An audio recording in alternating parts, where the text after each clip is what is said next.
নমস্কার বন্ধুরা, দশভুজার আরও একটি ব্লকে তোমাদের প্রত্যেককে স্বাগত। আজকে আমি বেরিয়েছিলাম সকালবেলা কলকাতার দিকে, আর আমার যাওয়ার প্রধান উদ্দেশ্য ছিল মা শ্যামা সুন্দরীকে দর্শন করতে। বেশ অনেক দিন ধরেই আমি কিন্তু ইউটিউবে দেখছিলাম যে মা শ্যামা সুন্দরীর কথা, এবং তাই জন্য আজকে আর থাকতে না পেরে সকাল সকাল বেরিয়ে পড়লাম মা শ্যামা সুন্দরীর দর্শনে। যেহেতু আমি বারাসাতে থাকি, তাই আমাকে মোটামুটি 6টার মধ্যেই এখান থেকে বেরোতে হয়েছিল। দেখতেই পাচ্ছ বারাসাত স্টেশন অলরেডি ট্রেন চলাচল করতে শুরু করে দিয়েছে, অনেক ভোর থেকেই যাওয়া আসা করে। কিন্তু আমি ট্রেনে আজকে যাব না। তোমরা যদি কেউ মনে করো যে ট্রেনে যাবে, যারা বারাসাতে থাকো তারা তোমরা ট্রেনে যেতে পারো। তোমরা ট্রেনে গিয়ে তোমরা শিয়ালদায় নেমে এবং শিয়ালদার থেকে যে কোনো মানিকতলাগামী বা রাজাবাজারগামী যে কোনো বাসে উঠে তোমরা শ্যামাসুন্দরীর মন্দিরে চলে যেতে পারো। কিন্তু আমি যেহেতু আজকে ট্রেনে যাব না, সেহেতু আমি বাসেই যাচ্ছি। তো এই দেখো, প্ল্যাটফর্মটা ঠিক 6:15 এখন ঘড়িতে বাজে, আর প্ল্যাটফর্মটা কিন্তু একদম ফাঁকা। এসকেলেটারটাও বন্ধ ছিল, এত সকালবেলা এসকেলেটার চলেও না। তো আমরা আজকে যেহেতু শ্যামাসুন্দরীর মন্দিরে যাব, আর যেহেতু প্রথম থেকেই শুনে এসেছি যে মার সেই রকম পুজোতে মার সেই রকম কোনো আড়ম্বর নেই, চালকলাকেই মা বেশি পছন্দ করে, তাই আজকে আমার দোকান থেকেই কাল রাত্রিরেই আমি আতপ চাল, কলা আর কিছু মিষ্টি আর কিনে আমি ঘরেতে রেখে দিয়েছিলাম। তাই সকালবেলা আমার উঠে বেরোতেও কোনো অসুবিধা হয়নি। তাই বাস স্ট্যান্ডে এসে আমি চলে এসেছিলাম DN-17 ধরে সোজা ফুলবাগানে। আর ফুলবাগানের থেকে আমি রাজাবাজারের দিকে যে অটোগুলো যায়, সেই ফুলবাগান মেট্রোর সামনে থেকে রাজাবাজারের দিকে যে অটোগুলো যায়, সেই অটোগুলো করেই আমি চলে গেলাম রাজাবাজারের যে মেন রোডটা, যেটা আমাদের শিয়ালদার থেকে রাজাবাজার যেতে বা শিয়ালদা থেকে মানিকতলা যেতে যে মেন রোডটা পড়ে, সেই রোডটা নামার ঠিক আগে একটা স্টপেজ ছিল, যে স্টপেজে আমাকে নামিয়ে দিয়েছিল, এবং উনি আমাকে গাইড করলো যে যেদিকে আমাকে নামিয়েছে ঠিক তার অপোজিট ফুট ধরে যদি আমি সোজা গিয়ে টেলিফোন এক্সচেঞ্জের গলি ধরি, তাহলে টেলিফোন এক্সচেঞ্জের গলি দিয়ে গেলে মায়ের মন্দির একদম আমার সামনে পড়বে। তো তোমাদের আমি একটা ডিরেকশন দিই, যারা শিয়ালদা দিয়ে আসবে, যে কোনো জায়গার থেকে যদি তোমরা মায়ের মন্দির দর্শন করতে চাও, তোমরা শিয়ালদা চলে আসো। শিয়ালদাতে তোমরা 1 নম্বর প্ল্যাটফর্মের দিকে যে রাস্তাটা আছে, সেই রাস্তাটাতে চলে আসবে, এবং ওখান থেকে ঠিক অপোজিট ফুটে, যেদিকে জগৎ সিনেমা হল, সেই জগৎ সিনেমা হলের ওখান থেকে যে বাসগুলো সোজা মানিকতলার দিকে যাচ্ছে, সেই বাসগুলোতে ধরে তোমরা সুখিয়া স্ট্রিট নেমে পড়বে।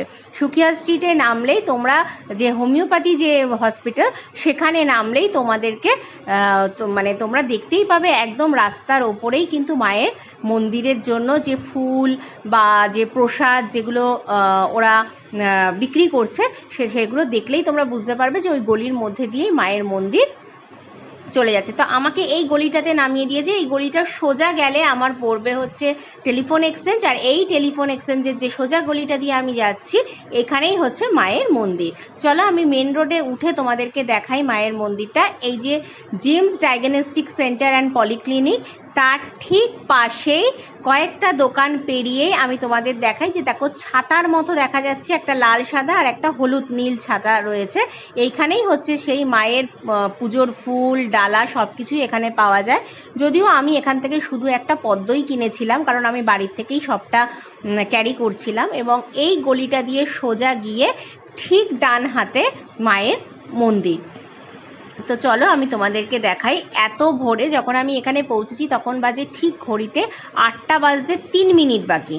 তো 7:57 আমি অলরেডি মায়ের মন্দিরের কাছে চলে এসেছি, এবং ভিড়টা তোমরা দেখলে বুঝতে পারবে। এই দেখো ভোলে বাবা, এখানেই বাবার মন্দির, এবং এর ভিতর দিয়ে মায়ের মন্দিরে ঢোকা যায়।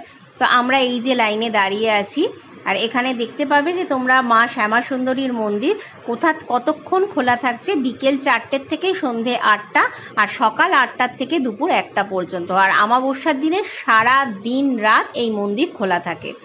মায়ের মন্দিরে মাকে দেখার জন্য যে আবেগ, এই দেখো আমার পিছনে অলরেডি এতজন লাইনে দাঁড়িয়ে আছে ছোট ছোট বাচ্চা নিয়ে। মায়ের মুখটা দর্শন করব। আজ কত দিন ধরে ভেবে রেখেছিলাম যে মাকে কবে আমি দেখতে যাব, মাকে কবে আমি দেখতে যাব, কিন্তু মাকে যখন সামনে দিয়ে দেখেছি, মানে সেই অনুভূতিটা আমি তোমাদেরকে ঠিক কিভাবে বলবো আমি জানি না। দেখো, মানে আমার ক্যামেরায় ক্যাপচার করা মায়ের মুখ। আর এই যে এনে ভদ্রমহিলাকে দেখছো, ইনি মালা টালাগুলো মাকে পরিয়ে দিচ্ছিল। অত সকালবেলা পুরোহিত আসেননি, উনি 11টার সময় আসবেন পুজো দিতে। আমরা পুজোটা দিয়ে এসেছি ওখানে, পুরোহিত ওখানে পুজো দিয়ে দেবে। আর এখন আমরা ওখান থেকে অটো ধরে চলে যাচ্ছি আমার বাপের বাড়ি, যেহেতু কাদাপাড়াতে, তো আমি চলে গেলাম কাদাপাড়ায়। তো এখান থেকে কিছু মায়ের ফটো আমি তোমাদের সঙ্গে শেয়ার করেছি, যেগুলো আমি তুলতে পেরেছি। তো তোমাদের কেমন লাগলো তোমরা অবশ্যই জানিও। আর তোমরা যারা মনে করছো যে তোমরা মাকে দেখতে যাবে, আমি বলবো অবশ্যই চলে যাও, মাকে একবার দেখে এসো। মায়ের এই যে সুন্দর হাসি, ভুবন ভোলানো যে হাসি, মা এখানে রয়েছেন ঠিক একটা 5 বছরের বাচ্চা মেয়ে রূপে, এবং এত অভূতপূর্ব মায়ের রূপ দেখলে চোখ দিয়ে জল বেরিয়ে আসবে, এত সুন্দর মাকে দেখতে। তো চলো, আজকের দিনটা আমার ভীষণ ভালো কেটেছে। আমি আর আমার ছোট ছেলে আজকে গেছিলাম মাকে দর্শন করতে। তো খুব খুব খুব খুশি হয়েছি, মনটা অনেকটা শান্ত হয়েছে, এবং আমার আজকের দিনটা মনে হলো সার্থক হলো। তো তোমাদের যদি ভালো লাগে আমার ভিডিওটা, অবশ্যই তোমরা কিন্তু শেয়ার করো, লাইক করো, এবং কমেন্ট করে অবশ্যই জানিও যে তোমাদের মাকে কেমন লাগলো। তো সকল বন্ধুরা তোমরা ভালো থেকো, সুস্থ থেকো। জয় মা শ্যামা সুন্দরী।